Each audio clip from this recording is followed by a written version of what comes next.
მადლობ.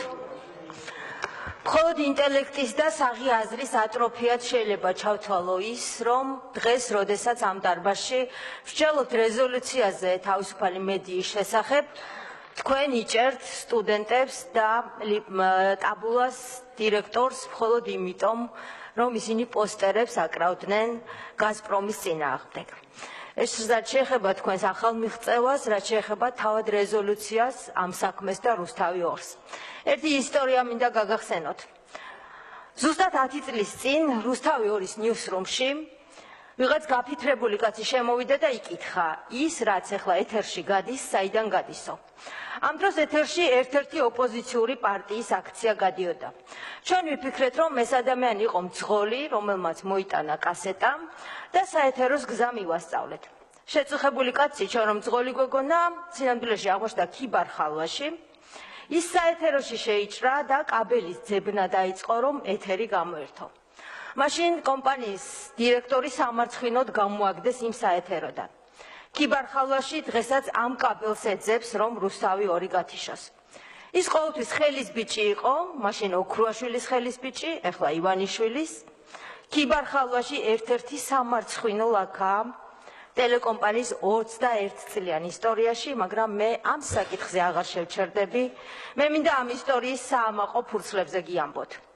რუსთავი 2 ეროსიკი ძმალიშვილმა თავის გუნდთან ერთად შექმნა და აქცია თავისუფლების სიმბოლოდ. დღეს როცა პარლამენტის ტრიბუნიდან პოლიტიკური მიზანშეწონებიდან გამომდინარე მხოლოდ ნიკა გვარამიაზე საუბრობთ, მინდა შეგახსენოთ, რომ ნიკა გვარამია არ არის მხოლოდ რუსთავი 2. რუსთავი 2-ში მუშაობს პროფესიონალების ძალიან დიდი გუნდი.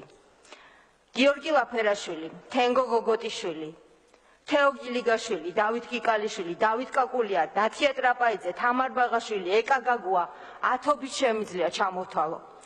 რუსთავი 2-ის გუნდი მუშაობს ყოველდღიურად იმისთვის, რომ ზუსტად 9 საათზე თქვენ ნახოთ. ან გაიგონოთ ხალხის ხმა კურიერში. ეს ადამიანები 2008 წელს ტყვიების წვიმაში მუშაობდნენ. ეს ადამიანები არ გამოსულან შენობიდან მაშინაც კი, როდესაც თბილისის თავზე 50-მდე რუსული ბომბდარშენი დაფრინავდა და ჟურნალისტებმა ზუსტად იცოდნენ, რომ ერთ-ერთი სამიზნე რუსეთის ეს იყო რუსთავი 2-ის შენობა, ის შენობა, სადაც მუშაობდნენ. კურიერის ჟურნალისტები 13 ივნისის საშინელ ღამეს საკუთარი სიცოცხლის რისკის ფასად იბრძოდნენ სხვების სიცოცხლის გადასარჩენად. და როცა ხალხმა ვერსად იპოვა, ვერც თავისი მერი, ვერც პრემიერი, ვერც სამაშველო სამსახური, რუსთავი 2 იყო მათი ერთადერთი იმედი და სინათლე 13 ივნისის წყვდიათში. და როცა რუსთავი 2-ზე საუბრობთ, ამ ხალხზე ლაპარაკეთ პირველ რიგში და არა ნიკა გვარამიას. დღეს კურიერი ხალხის ხმა და ოცნების მთავრობა ყურებზე ხელს იფარებს, რომ ეს ხმა არ გაიგოს. რუსთავი 2-ის ისტორია გვასწავლის, რომ ტელევიზიის შევიწროვება, გათიშვა, დახშობა ხალხის ხმას ვერ ახშობს.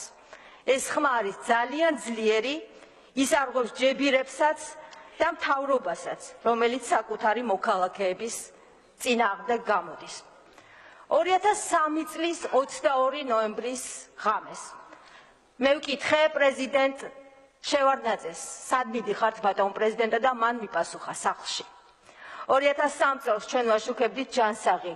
თავისუფლების მოსურნე ხალხი როგორ აცილებდა მომპალ, კორუმპირებულ, არაფრის მაქმნის ხელისუფლებას სახლში.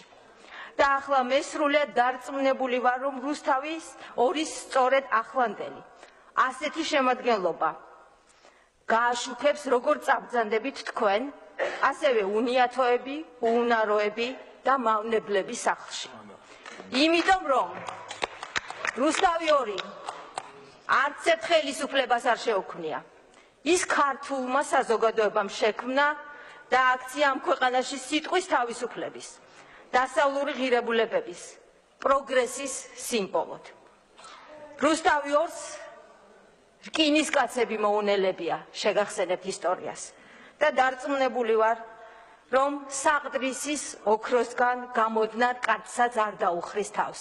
დიდი მადლობა. Grazie Anni.